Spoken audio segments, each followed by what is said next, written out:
Hey everyone, Jennifer Lee Chan here from NBC Sports Bay Area.com. It is training camp eve. All veterans report on the 22nd. It is the 21st today. The 22nd is when all veterans report. Some of them are there already.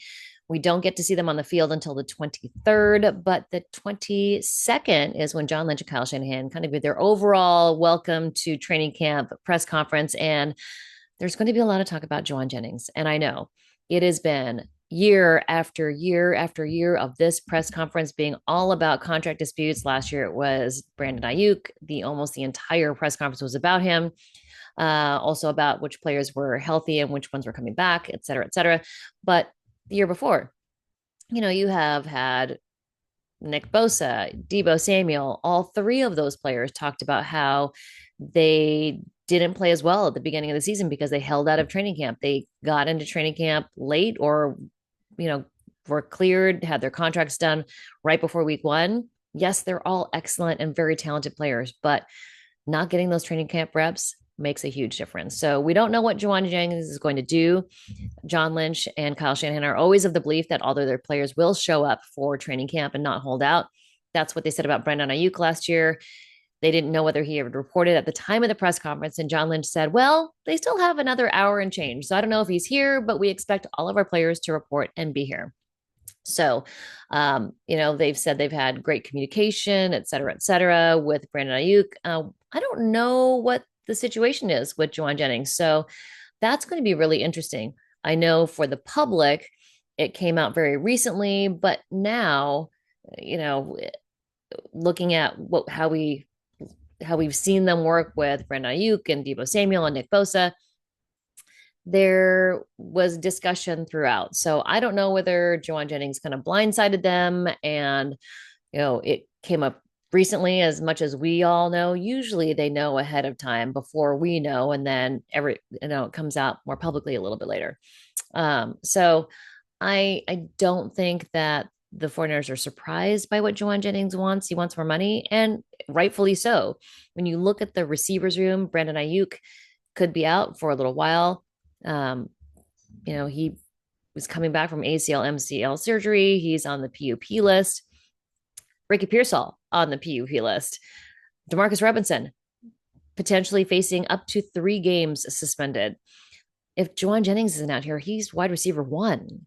Now, he wasn't the top receiver of the 49ers last year. That was George Kittle, but Jauan Jennings was the top receiver in the receivers room, top wide receiver. So, that's a tough one. I don't know where the 49ers are going to go from here. Are they going to be able to acquiesce and come to a compromise with Jauan Jennings? How much does he get paid? Is he going to be paid for the next season going on? This year is guaranteed for him, but what about next year? Does he need another year? Does he need multi-years? I don't know what's going to happen, and your guess is as good as mine. Will he show up? That's an interesting thing. I do think he shows up. I don't know whether he practices. 1 year ago, he did show up.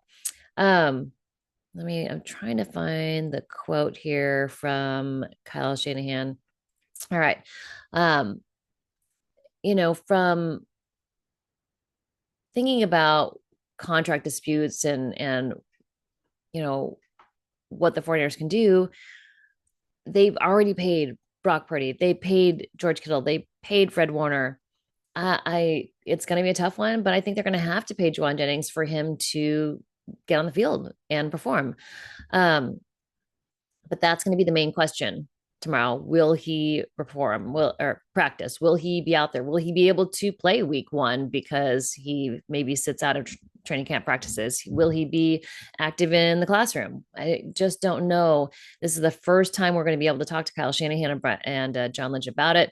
So it's going to be tough. Here's the quote I was looking for. Last year, they asked Kyle Shanahan, someone asked him, how does it affect your planning?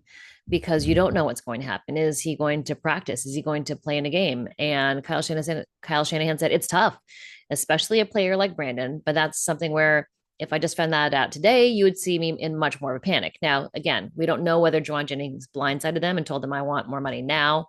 Like when we all found out, about a week ago, or if throughout the offseason he's saying, hey, I only have 1 more year guaranteed. You gave me 2 years last year. I was happy. I want more guaranteed money. And while I know there's a whole faction of people saying they need to play out their contracts, look at what Jauan Jennings did last year. He had 975 yards. Previous to that, he had at most 400 plus yards. Last year was a breakout season for him. So, does he deserve a bigger contract? I mean, he's worthy. Plus, he's going to be wide receiver one. So, Kyle Shanahan something said, hey, it's so hope it's something that we don't have to deal with, but if you've got to deal with it, you have to prepare yourself. So, it's not the ideal situation, not what you want, but you prepare and you plan your team accordingly. So, I don't know who's going to be top wide receiver. I mean, I guess it would be um, Jacob Cowing, Ricky Pearsall if he can get healthy. Um, Jauan Jennings is the guy that they really need at the beginning of the season. I know they're going to bring in some other guys. They brought in 6 players to try out for tryouts on Monday per the waiver wire. Quintez Cephas, Grant Dubose, Ramel Keaton, Stanley Morgan, Brandon Powell, and Equinemius St. Brown. Equinemius St. Brown is the older brother of Amon-Ra St. Brown. They also tried out a quarterback, Spencer Petras. So those guys came in for a tryout. It's probably the quarterback throwing to those 6 receivers just to see what they've got. I don't know if they'll necessarily be guys that step in immediately and have a big role, whoever it may be, if they sign any of them. Equinemius St. Brown is probably the most well-known of those guys, maybe. He has played 6 seasons in the NFL, 3 with Green Bay. That was kind of his first 3 years. His biggest year was when he was with the Chicago Bears, and that was in 2022. 21 catches off 38 targets, 323 yards. I mean, that was his biggest year outside of his rookie year with Green Bay, where he had 328 yards. So, I mean, these are guys that are going to add depth, be on the practice squad. They're not guys who are going to light it up and, all of a sudden become wide receiver one and take Jauan Jennings' place. It's just not going to happen that way.